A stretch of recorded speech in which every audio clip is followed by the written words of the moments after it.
बोलिए कृष्ण कन्हैया लाल की जय। गुरु ब्रह्मा गुरु विष्णु गुरुदेवो महेश्वरम गुरु साक्षात पर ब्रह्म तस्मै श्री गुरुवे नमः। तस्मै श्री गुरुवे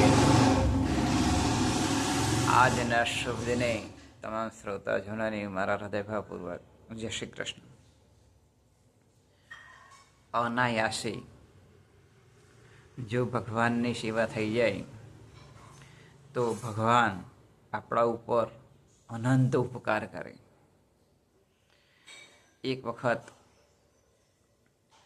11નો દિવસ હતો અને આ 11ના દિવસે એક બેને ઉપવાસ કર્યો હતો। તેમના ઘરના બધા સભ્યોએ પણ ઉપવાસ કર્યો હતો। એટલે એ બેનને વિચાર આવ્યો કે મારા ઘરની અંદર મારા પતિદેવ, મારા બાળકો અને મારા સાસુ સસરા આ બધા જ જો ફરાળી હું જમવાનું બનાવું તો જમશે। આમ વિચારી એ બજારની અંદર ગયા તો બજાર એ ખૂબ દૂર હતું। તો ત્યાં બેન એ બધો સામાન લેવા માટે ગયા। બજારમાંથી લીધું બટાટા, ઘી, ખોડ, સાકર, એ બધી વસ્તુ એ પેલા બેને લીધી અને પછી નજીક મંદિર હતું મોટું, તો ત્યાં એ બેન દર્શન કરવા માટે ગયા।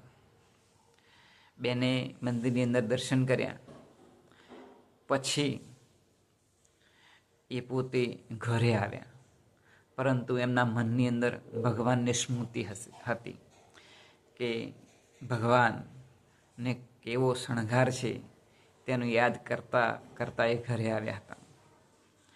એટલે તેમને પોતાનો જે સામાન હતો એ સામાનની થેલી ત્યાં દુકાને ભૂલી ગયા હતા। તો આ બેન ઘરે આવ્યા એટલે પછી વિચાર કર્યો કે હવે એમ કે હું દૂર સુધી બજારની અંદરથી ઘરે આવી છું અને પાછી એ થેલી ભૂલી ગઈ છું, પણ લેવા કંઈ જાઉં મંદિરે, કોઈક મંદિરે આવશે અને લઈ જશે તો એનું ભલું થશે અને હું આ અમારા ફળિયાની અંદર નજીક દુકાન છે ત્યાંથી લઈ આવું। એટલે પેલા બેન બીજો સામાન લેવા ગયા। ફરીથી પાછું ઘી, બટાટા, સાકર, ખાંડ આ બધું લઈ અને પોતે ઘેર આવ્યા અને ઘરે આવી અને સરસ ફરાળી બનાવી અને પોતાના સાસુ સસરા, દીકરા, પોતાના પતિદેવ આ બધાને જમાડ્યા।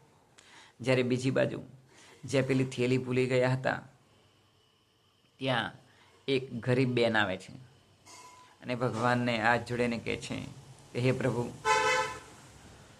મેં આજે 11નું વ્રત કર્યું છે અને મારી પરિસ્થિતિ સારી નથી, મારે ફરાળી જમવું છે પણ મારી પાસે એટલા પૈસા નથી। આવી ભગવાનને પ્રાર્થના કરતા હતા। પ્રાર્થના કરીને જો આંખ ખોલી એટલે પેલા બેન જે થેલી ભૂલી ગયા હતા એના પર નજર પડી। એટલે બેને પેલી થેલી લીધી, જે ગરીબ બેન હતા એમણે અંદર જોયું તો ઘી, ખાંડ, સાકર, બટાટા, સાબુદાણા આ બધું અંદર સામાન હતો ફરાળીનો। ખુશ થઈ ગયા કે ભગવાને મેં પ્રાર્થના કરી એટલે મને મેળવી આપ્યું।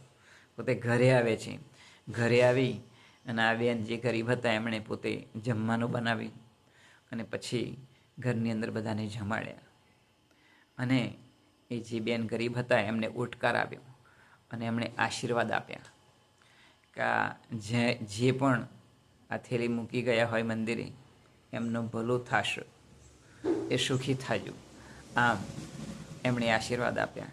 એટલે જ્યારે જે બેન ભૂલી ગયા હતા એમના પતિદેવ એ કંપનીમાં નોકરી કરતા હતા, એમનો પગાર બીજા દિવસથી ડબલ થઈ ગયો।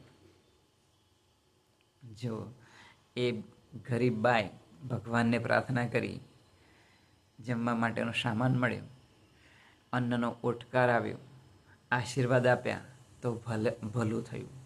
આમ અનાયાસે પણ જ્યારે કોઈ બીજા વ્યક્તિની સેવા આપણાથી થઈ જાય તો પણ આપણું ભલું થતું હોય છે।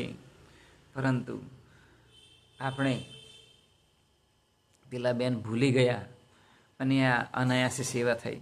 પરંતુ આપણા જેટલું હાથે તેટલું સાથે, જેટલું આપણા હાથથી દાન કરીશું તેટલું જ આપણા હાથે આવવાનું છે.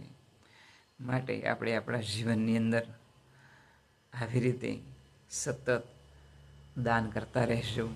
એ જ આજના શુભ દિને પ્રાર્થના. બોલે કૃષ્ણ કનૈયા લાલ લગી જાય.